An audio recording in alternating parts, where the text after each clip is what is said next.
Avis vascular centre మన దేశంలోనే the best varicose vein hospital. నమస్తే, వెల్కమ్ టు ఐడ్రీమ్. నేను మీ మాధురి. మనకి మోకాల నొప్పులు, చిన్న పిల్లల దగ్గర నుంచి మోకాల నొప్పులు చూస్తూ ఉన్నాం. మరి ఈ మోకాల నొప్పుల్ని ఎలా తగ్గించుకోవాలి చెప్పడానికి మనతో పాటు ఉన్నారు బిఏ వెంకటస్వామి గారు, ఆయుర్వేదం డాక్టర్. తనని అడిగి డీటెయిల్గా తెలుసుకుందాం. నమస్తే డాక్టర్. మోకాల నొప్పులు మనకి ఈ మధ్య కాలంలో చాలా ఎక్కువగా చిన్న పిల్లల్లోనే చూస్తూ ఉన్నాం. సో ఈ మోకాల నొప్పులు అనేవి ఎందుకు వస్తున్నాయి, ఇంతకు ముందు ఎందుకు లేవు, ఇప్పుడు ఎందుకు వస్తున్నాయి అంటారు? ఈ తినే ఆహారం వలన కూడా అవి కూడా వస్తాయి. ఎందుకంటే మెయిన్ మనం తినే ఆహారమే ఆరోగ్యానికి కారణం. ఆ తినే ఆహారంలో ఉన్నటువంటి లోపాల వల్ల, దోషాల వల్లనే మనకి మోకాల నొప్పులు, ఈ కీళ్ళ నొప్పులు, తర్వాత ఒబిసిటీ పెరగడం, బరువు పెరగడం, అనవసరంగా ఎక్కువ తినలేకపోయినా కూడా బరువు పెరిగిపోతారు, అట్లా రావడం, ఇవన్నీ ఉంటాయి. కానీ వాటికి మనం అవి కనపడగానే వాటికి ట్రీట్మెంట్ చేసుకొని తర్వాత జాగ్రత్తగా ఉంటే మళ్ళీ రావు, మోకాల నొప్పులు ఏమి రావు. దానికి మేము మందులు ఇస్తాం. వాత బ్రహ్మ రాక్షసి అని మాత్రలు చేసి పెడతాం. అది ఒక నెల 2 నెలలు వాడితే చాలు, నొప్పులు గిప్పులు అన్నీ పోతాయి. ఇప్పుడు ఏజ్ క్వశ్చన్ లేకుండా వస్తున్నాయి నొప్పులు. చిన్న ఏజ్ వాళ్ళకి 20-30 ఏళ్ళ వాళ్ళకి కూడా నొప్పులు వస్తున్నాయి, కాళ్ళ నొప్పులు. రాకూడదు కదా. అవును. అందువల్ల వాళ్ళు ఇట్లా మందులు వాడుకోవచ్చు. లేదు ఇవన్నీ అవసరం మేము ఏదన్నా మూలికలు విధానంగా వాడతామంటే ఇప్పుడు చెప్తే ఇందాక అచ్చిబల అంటే దాన్ని ముద్రబెండ అంటారు, చత్తురబెండ అంటారు, బొట్ల బెండ అంటారు, దువ్వినిపి చెట్టు అంటారు.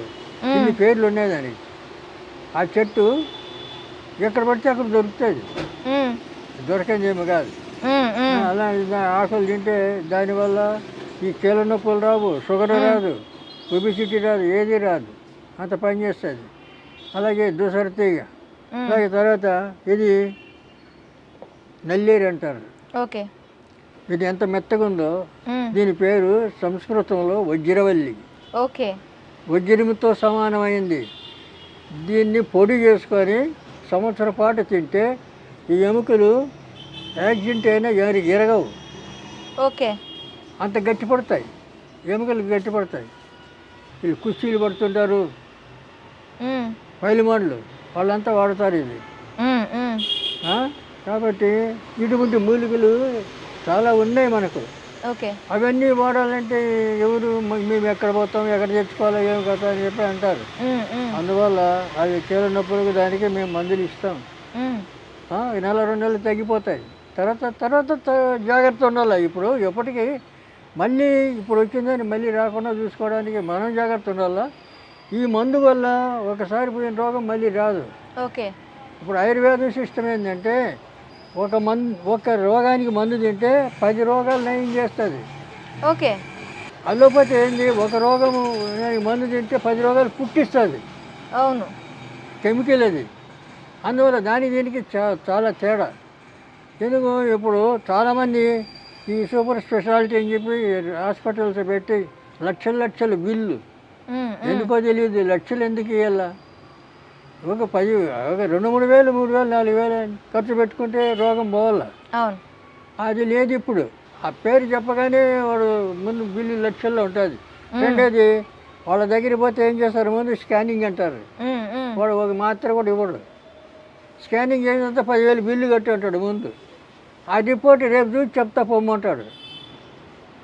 మరి ఆయుర్వేదం అంటే కాదు కదా. అప్పుడప్పుడు చేసి చూస్తాం, ఏం కాదు ఇచ్చేస్తాం, అప్పుడే దాపిస్తాం, ఇంట్లో కూర్చో హాయిగా అని చెప్తాం. ఓకే. మరి అలోపతి అట్లా కాదు కదా. కానీ దాన్నే నమ్ముతారు, ఎందుకంటే విధి లేక. రెండవది, ఆయుర్వేదం అంటే చాలామందికి తెలియదు. ఇప్పుడు జనరేషన్లకు చాలామందికి తెలియదు. 400 సంవత్సరాల నుంచి ఇది తొక్కబడింది, తొక్కేశారు. ఇంగ్లీష్ ప్రభుత్వం ట్రీట్మెంట్ వచ్చిన తర్వాత తొక్కేశారు. అందువల్ల ఆయుర్వేదం ఇప్పుడు కాస్త ప్రజలు నమ్ముతున్నారు, వస్తున్నారు. దానికోసం ఇప్పుడు ఏం చేశారు, మారుమూల ఆయుర్వేద డాక్టర్లందరినీ పట్టుకోవడం, లోపలేయడం, బెదిరించడం చేస్తున్నారు. ఇప్పుడు ప్రభుత్వం సపోర్టు లేదు. ఈ అలోపతి మాట వింటారు వాళ్ళు, ప్రభుత్వం వాళ్ళు సపోర్ట్ చేస్తారు. ఇలాగైపోయింది ఆయుర్వేదం. కనుక ఆయుర్వేదంలో ఉన్న సుఖం దాంట్లో ఉన్నంత ఈజీగా మనకు డబ్బు ఖర్చు కాకుండా. ఇప్పుడు డెలివరీ కేసు అంటే హాస్పిటల్కి పోయేది. ఆ రోజుల్లో పొలాలు 9వ నెల వచ్చే వరకు పొలాల్లో పని చేసేవాళ్ళు ఆడవాళ్ళు. అవును. నొప్పులు వస్తే అప్పుడు ఇంటికి వచ్చేవాళ్ళు. ఇంటికి వచ్చేటప్పుడు డెలివరీ చేసేవాళ్ళు. అక్కడ ముసలమ్మలు ఉండేవాళ్ళు. వాళ్ళు ఈజీగా చేసేవాళ్ళు.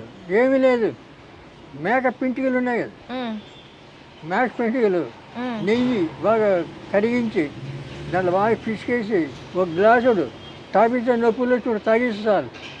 అలాగే 5 నిమిషాల్లో పిండ బయటకు వస్తుంది. నొప్పులు లేవు, గిప్పులు లేవు, ఏమీ లేదు, ఆపరేషన్ లేదు, ఏమీ లేదు. అంత ఈజీగా చేసేవాళ్ళు. ఆ పద్ధతులన్నీ ఉన్నాయి. సరే ఇప్పుడు చేస్తారా చేయరు. కొంచెం కడుపుని అయిందంటే హాస్పిటల్కి అప్పుడే. ఎందుకని నెల నెల పోవడం చెకప్ చేసుకోవడం ఏముంటుంది, చెకప్ చేసుకోవడానికి తప్పు కదా. అలవాట్లు లేని అలవాట్లు తెచ్చిపెట్టుకోవడం, ఉన్న రోగాన్ని ఇంకా ఎక్కువ చేసుకోవడం. ఇప్పుడు వాడు ఒకదానికి ఇస్తే రెండవ అవుతుంది. అలోపతి ఒక మా నెత్తి నొప్పి వేసుకుంటే కడుపు నొప్పి వస్తుంది. ఓకే. కాబట్టి అలా కొద్దిగా జనాలు మారాలి, తెలుసుకోవాలి ఆయుర్వేదం గురించి. మీకు ఇలాంటి పుస్తకాలు 20 పుస్తకాలు రాశాను నేను ఆయుర్వేదంలో. చదవాలి, అలాంటి పుస్తకాలని చదవాలి. ఇది నాటు వైద్యం, ఇంట్లోనే చేసుకోవచ్చు. ఇంట్లోనే చేసుకోవచ్చు. నాటు వైద్యం అంటే నాటు కాదు, నాటి వైద్యం. మధ్యలో టీ ఉంది చూడు, అర్థమైందా? అర్థమైంది. నాటు వైద్యం కాదు, నాటి వైద్యం. అట్లా అర్థం వచ్చేటట్టు రాశాం. దీంట్లో అన్ని చిట్కా వైద్యాలు. ఈ పుస్తకం ఒకటి ఉంటే చాలు, డాక్టర్ అవసరం లేదు. అది చదువుకొని మీరు ఇంట్లో చేసుకోవచ్చు. అవసరమే లేదు, బాధపడే అవసరం లేదు. ప్రతి దానికి ఉన్నది దాంట్లో, ప్రతి రోగానికి ఉంది. అలాగా మనుషులు కొద్దిగా ఓపికతోటి ఆయుర్వేదాన్ని ఫాలో కావాలి. అయితే ఎంత సుఖం మూలికలతోటి. మూలికలన్నీ సృష్టిలో దేవుడు మనకి ఎన్ని ఇచ్చాడు. అవును. అవన్నీ వాడుకోవడానికి మనం ప్రయత్నం చేయాలా, మనకి ఏ రోగం రాదు. మోకాలు నొప్పులు ఉన్న వాళ్ళు ఏం తీసుకుంటే వాళ్ళకి తొందరగా మోకాలు నొప్పుల వాళ్ళకి సొంటి, మెంతులు, వాము ఈ 3 సమపాలు పొడి చేసుకొని దగ్గర పెట్టుకోవాలి. ఆ పొడిని పొద్దున సాయంత్రం వెన్న, నెయ్యి, తేనె వీటి దేనితోనే తినచ్చు. దేనితోనైనా కలుపుకొని తినచ్చు. అట్లా 1 నెల 2 నెలలు తింటే నొప్పులు గిప్పులు అన్నీ పోతాయి, ఏముండవు. ఓకే. వాళ్ళే వాడుకోవచ్చు. చెప్తాం ఇట్లా ఫ్రీగా మీరు చేసుకోండి అని చెప్తాం. లేదా చేత కాకపోతే రండి, మా దగ్గర రండి, మేము మందిస్తాం. ఓకే డాక్టర్ గారు, థ్యాంక్ యూ వెరీ మచ్.